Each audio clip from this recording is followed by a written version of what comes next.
Mission Impossible 7 is a film there has been so much hype behind, and while it's got a staggering budget and could lose money relatively easily, it seems they're pretty confident in its future since right now it is projected to break big franchise records.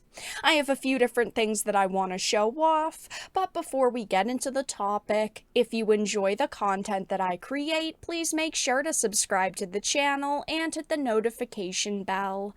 Follow me on social media like Twitter or mine so that you can see when my content is posted. And of course, if you do really enjoy the videos and the live streams that I create, please consider becoming a Dark Titan via Patreon or a supporter via YouTube membership.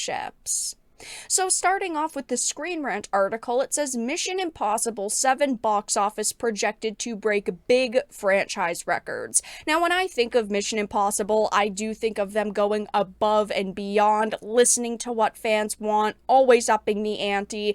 I mean, I have yet to be disappointed by an MI film, but it says Dead Reckoning Part 1 is on track to beat a major franchise record at the domestic box office. The first two films, which may be the end for Tom Cruise's Ethan Hunt, Mission Impossible Dead Reckoning Part 1 is poised to be the most action-packed Mission Impossible entry ever made. With a budget of around $290 million, the movie will have to perform well worldwide to be considered a success, which is true, and which is why I said at the very beginning, it could lose money. We are talking a nearly $300 million budget. That is a lot of money, but we've seen recent movies released with that same budget and then be complete and utter failures. Look at Indiana Jones and the Dial of Destiny. That was upwards of $300 million, and it does not look like they are going to hit the projected numbers that they originally wanted, or even the lowest of the estimates that they've released. It seems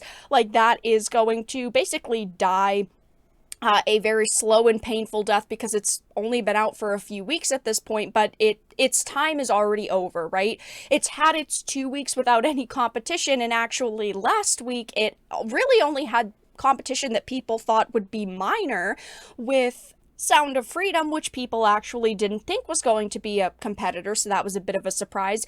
But now in the next few weeks, they have major competition. You have Mission Impossible, you have Barbie, Oppenheimer, and then you have Teenage Mutant Ninja Turtles, and then you have Blue Beetle heading into next month, so it doesn't really seem like, Dial of Destiny is going to have time to really make any more money, because I know most people have been so excited for Mission Impossible. If you have not already seen Dial of Destiny, you're not going to choose Dial of Destiny over something like Mission Impossible or Oppenheimer or Barbie, if that's what you're interested in. It says, though, the Hollywood Reporter claims that Dead Reckoning release is on track to make $90 million just at the domestic box office in its opening weekend. This would make it the best opening for any Mission Impossible movie. The last installment in the franchise to hold that record was 2018's Mission Impossible Fallout, which earned $61.2 million in its opening weekend domestically, which that number is actually on par with Indiana Jones, but clearly, again, they've upped the ante and they expect this movie to do a hell of a lot better. And I honestly think that it will. Judging by scores so far, people are absolutely loving it. I mean, keep in mind, it's only Friday. It only, fully launches today. But of course, over the past 2 days on Wednesday and Thursday, we did see, theaters open for the early screenings, which almost every movie does now. And while we don't have Thursday numbers yet, we do have the Wednesday numbers, and they are looking, pretty decent. I mean, again, it's a Wednesday, but it earned 15 million domestically. Again, not bad, but just look at how close to perfect these scores are. Critics are giving it a 96%, top critics 94, verified audiences a 95, and all audiences a 93. So we are talking solid above 90s here. I don't see this movie, dropping in score. It possibly could, because of course, when we have early preview screenings, usually the hardcore fans go to see films, but I mean, judging by all of the trailers so far, this movie looks fantastic. All of the reviews that have gone up have been very solid on it, and I just know the hype is, off the charts for this film. I also think there's a bit of a reverberation effect going on here because this is Tom Cruise, and his last movie, Top Gun Maverick, was a huge hit, and I don't think it's something people have forgotten. So a lot of people know this was a big, important project for him, and because of how good that movie was, people are expecting big things from this film as well. And these scores are actually pretty similar to Mission Impossible Fallout, which was the last one. Critics gave it a 97 and audiences gave it an 88. And I mean, look at how fantastic this film did. I mean, just look at these numbers. Domestic was 220, international was 571 for a worldwide total of nearly $800 million, and its budget was $200 million nearly. So it was $100 million less than even Dead Reckoning Part 1. I do think that, $300 million is a hell of a lot to put into a film. I do think that it is going to be hard for them to probably hit the numbers they want because we have seen time and time again recently with companies over expecting, right? They expect to hit $1 billion when a movie realistically can't, but I do think that this has a genuine chance to hit $1 billion if it is as good as the trailers seem, as good as the critics are saying, and as good as, early viewers are saying. Just reading a few of the verified audience scores, people are saying things like Tom has never run that much in all of the Mission Impossible movies put together. The car chase scene was unnecessarily longer than it had to be, not one of the better.